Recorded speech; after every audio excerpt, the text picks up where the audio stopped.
أعوذ بالله من الشيطان الرجيم. بسم الله الرحمن الرحيم. بسم الله توكلت على الله لا حول ولا قوة إلا بالله. أشهد أن لا إله إلا الله وحده لا شريك له محمدا عبده ورسوله. اللهم فصل وسلم والنبي الكريم لا نبي بعد أما بعد. السلام عليكم warahmatullahi wabarakatuh. Waalaikumsalam warahmatullahi wabarakatuh.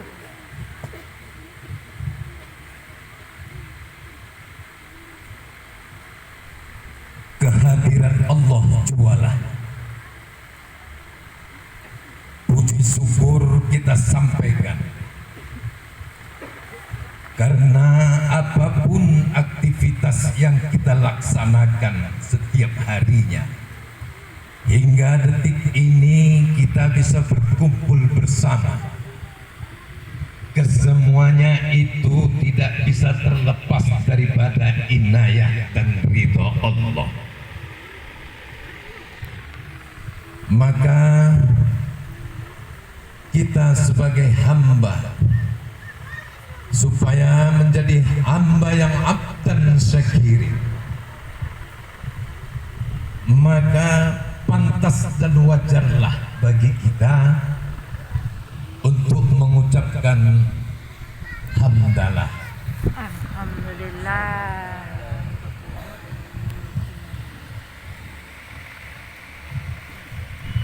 Berikut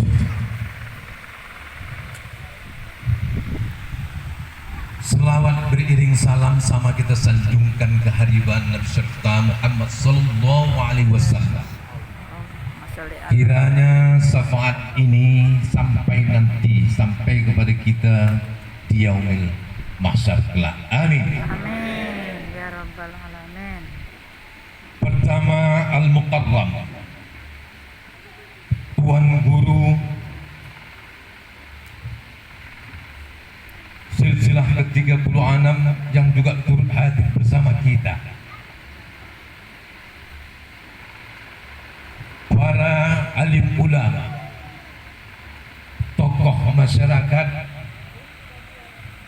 syekh muda syarifah, para santri dan seluruh undangan yang tentunya pada kesempatan ini tidak bisa saya sebutkan satu-satu, kebetulan baru pertama kenal, dan pertemuan perkenalan ini semua juga berkat rahmat dan inayah daripada Allah. Saya berdoa kiranya pertemuan ini membawa berkah buat kita semua. Amin ya rabbal alamin. Para tuan-tuan hadirin yang dirahmati Allah, tentu pada hari ini seyogianya saya bertausiah, tapi berhubung nanti setelah ini ada orasi ilmiah yang mengkaji tentang bagaimana itu thariqah tasawuf, nanti akan disampaikan oleh Tuan Syekh Ruslan Su'aib MPD. Karena memang dimanapun kita melaksanakan suluk perdana, kita buka untuk umum, untuk berorasi ilmiah, agar bagaimana kita memperkenalkan thariqah dan suluk itu di tengah-tengah masyarakat. Yang sebenarnya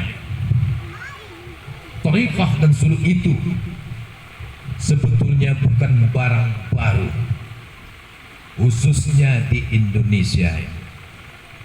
Saya berjalan ke seluruh pelosok negeri mancanegara, banyak peninggalan-peninggalan sejarah yang banyak kadang juga tidak tercatat adanya karena minimnya para sejarawan itu atau tidak tertariknya mereka untuk mengangkat ini. Tapi yang pasti ini sudah sampai kepada kita, maka saya tidak berharap banyak dalam kesempatan ini. Ini pertanyaan. Kegiatan ini adalah pertanyaan yang membutuhkan jawaban. Ini big question. Bagaimana cara menjawabnya? Ini harus diisi oleh orang tempatan. Dengan berdirinya Majelis Rumah Ibadah Suluk Darus Salihin, ini harus dijawab. Maka saya harapkan kepada Syekh Muda Syarifah untuk bagaimana bisa mengembangkan thariqah itu di wilayahnya masing-masing. Maka tidak semudah memang seperti apa yang kita bayangkan. Tapi saya menyadari itu semua. Maka di dalam thariqah itu ada kewajiban-kewajibannya. Pertama, kita harus meningkatkan kompetensi kita, keilmuan kita. Kenapa ini penting? Kita tahu bersama bahwa manusia yang bakal kita hadapi ke depan, orang yang sudah dihadapkan dengan teknologi dan informasi.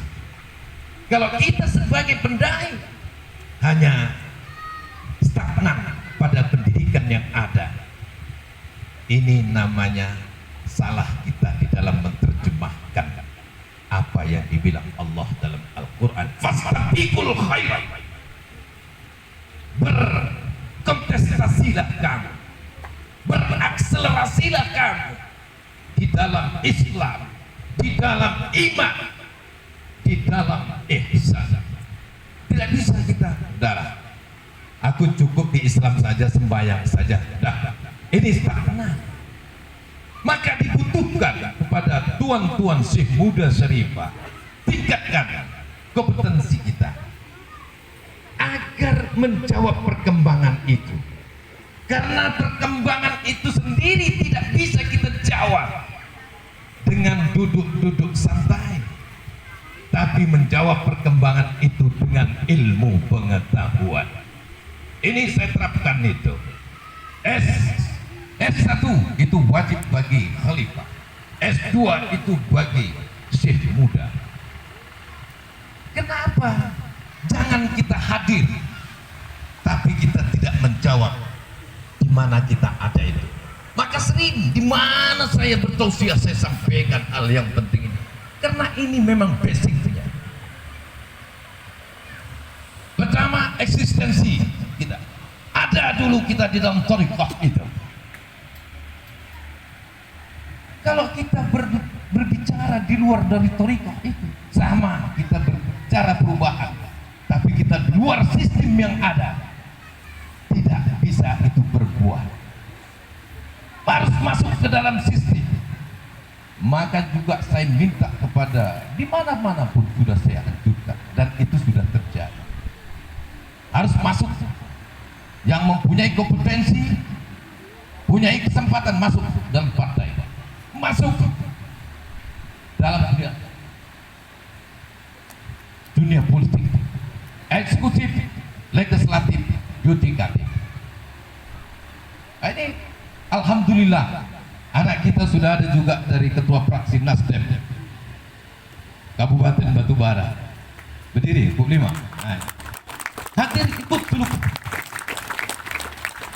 Dan banyak juga kesempatan-kesempatan kita berikan. Jadi thariqah itu toleransi. Memang pada zamannya dulu thariqah itu terkenal dengan kumuhnya. Tapi pada hari ini bisa kita saksikan Thariqah itu harus memang necis, ganteng. Cantik. Bahasa Medan. Suka keindahan. Cantik. Iya, harus. Harus berpendidikan. Kalau enggak dipakai kita nanti. Ini enggak menjawab. Jangan lusuh. Maka dalam 10 hari kita di sini, artinya 3 kali tausiah satu harinya. Iya. Nanti dengar Buya dulu. 3 kali 10, 30 kali tausiah. Ini penting untuk bahan sebagai hujah kita di tengah-tengah masyarakat.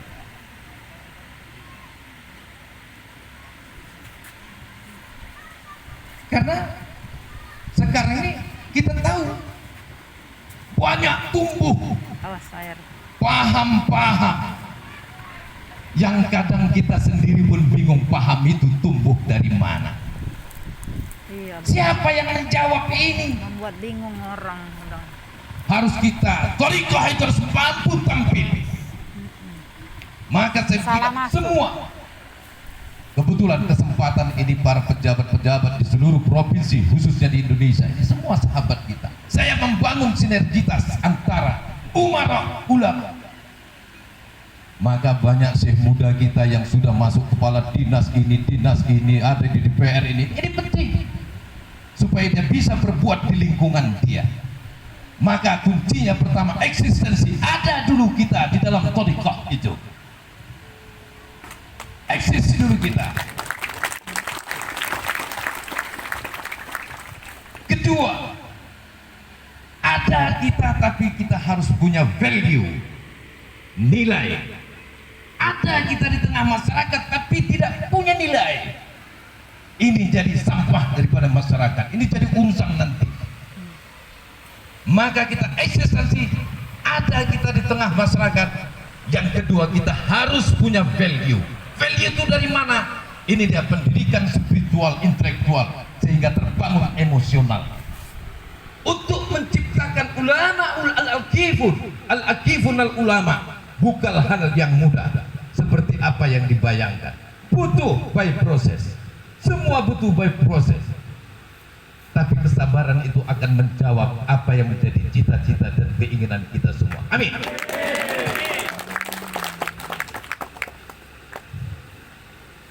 Sudah kita eksis dalam thariqah itu, punya value, punya nilai. Maka kita harus yang ketiga itu dedikasi. Kita abdikan di tengah-tengah masyarakat supaya apa? Khairun nas anfa'uhum linnas. Kita bermanfaat dan bisa dimanfaatkan bagi orang lain. Ini penting saya kira. Baru yang keempat, last but not least, terakhir tapi nggak kalah pentingnya, yaitu responsibility, tanggung jawab atas apa yang diucapkan, yang dia buat. Karena kesuksesan Rasulullah dalam 23 tahun itu tidak terlepas daripada yang empat itu. Sidik, benar perbuatannya, benar pandangannya, benar pikirannya, berangkat dari benar hatinya, bersih. Benar hati berangkat dari zikir yang ikhlas. Zikir yang ikhlas mendatangkan bersih hati. Likulli seqalatil qulub zikrullah. Hati yang bersih mendatangkan pikir yang benar. Pikir yang benar mendatangkan kecerdasan yang tiga tadi. Kecerdasan emosional, emotional quotient, spiritual quotient, intellectual quotient. Maka empat hal itu harus ada. Jangan kita berkor-kor tapi kita di luar daripada, tidak eksis di dalam thariqah itu. Kenapa? Kita bakal dihadapkan dengan masyarakat yang majmuk. Ini Palembang ini hidrogen ya, majmuk saya kira. Ya. Artinya thariqah tidak memandang perbedaan-perbedaan itu, tidak memandang daerah itu di mana. Saya hadir dari Simalungun, bukan saja Sumatera Utara, tapi seluruh pelosok daripada negeri itu merupakan tanggung jawab saya. Mari kita bersama-sama membangun daerah walaupun ini bukan daerah kita. Kenapa ini penting? Fungsi kita sebenarnya tak jauh berbeda dengan Bapak Polisi, dengan Bapak DPR, semua sama ulama. Maka dimanapun ini tetap saya bangun komitmen yang kuat, komitmen sinergitas antara umarok dan ulama ini, karena kita nggak bisa berjalan sendiri. Tugas sama. Apa persamaannya? Sama-sama kita hadir itu di tengah masyarakat sebagai problem solver oriented, menyelesaikan persoalan-persoalan yang tumbuh di tengah masyarakat. Problem solver oriented. Kalau ulama hadir untuk menjawab persoalan agama yang ada di tengah masyarakat, kalau polisi hadir di tengah masyarakat untuk menjawab persoalan-persoalan hukum yang berkembang di masyarakat, sama kita hadir sebagai problem solver oriented, orientasinya menyelesaikan persoalan-persoalan umat bagi ulama, bangsa, masyarakat, bagi para umara. Ini dengan pendekatan humanity approach, tentunya pendekatan yang sedikit agak humanis. Kalau nggak gagal kita, karena lain lubuk, lain ikannya, karakternya. Maka penting kita ajarkan itu sosiologi, ilmu kemasyarakatan. Mubalik itu harus punya sosiologi, harus mampu membaca situasi. Kalau nggak gagal kita dalam berdakwah nanti. Ini penting saya tekankan pada kesempatan hari ini. Kenapa?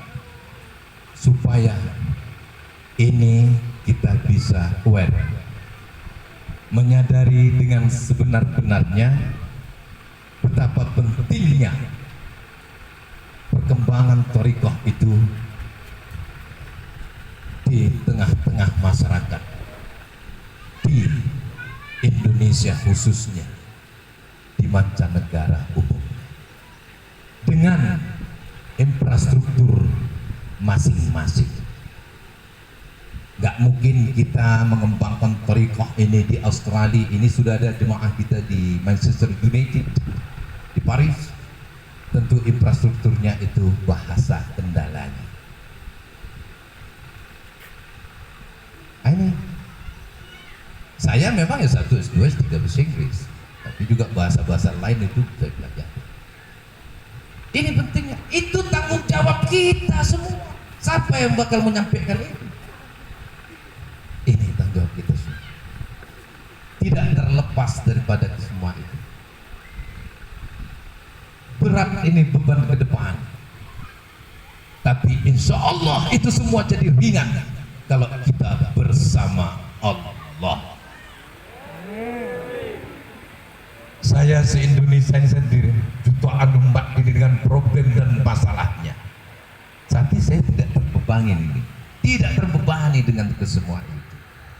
Kenapa? Ada Allah dalam perjalanan kehidupan saya mengembangkan thariqah.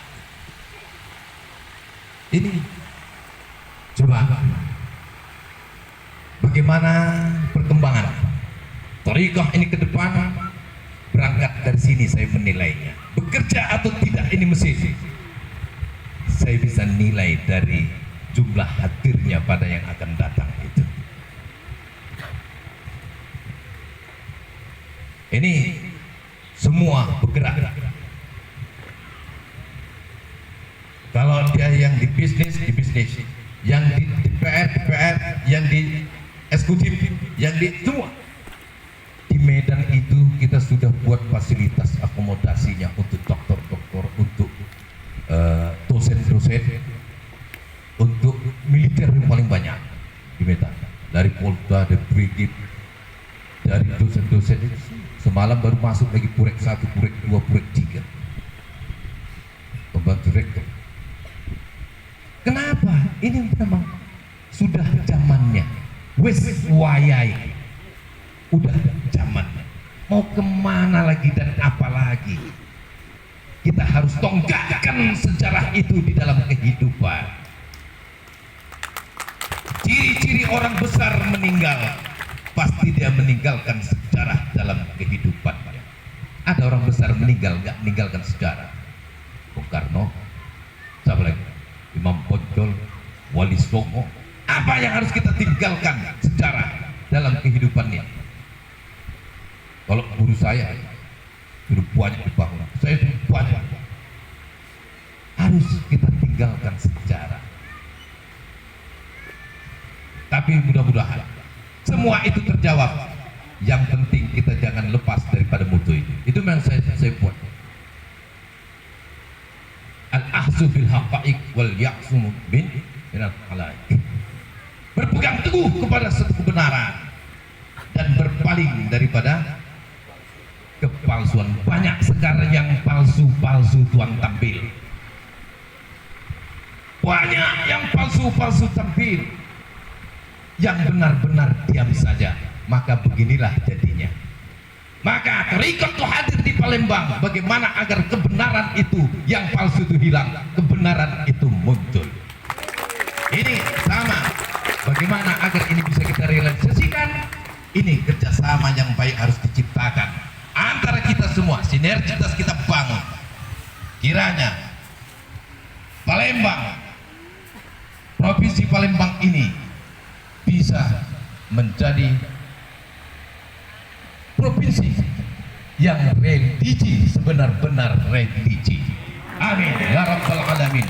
Assalamualaikum warahmatullahi wabarakatuh. Waalaikumsalam. Kepada tuanku Semuda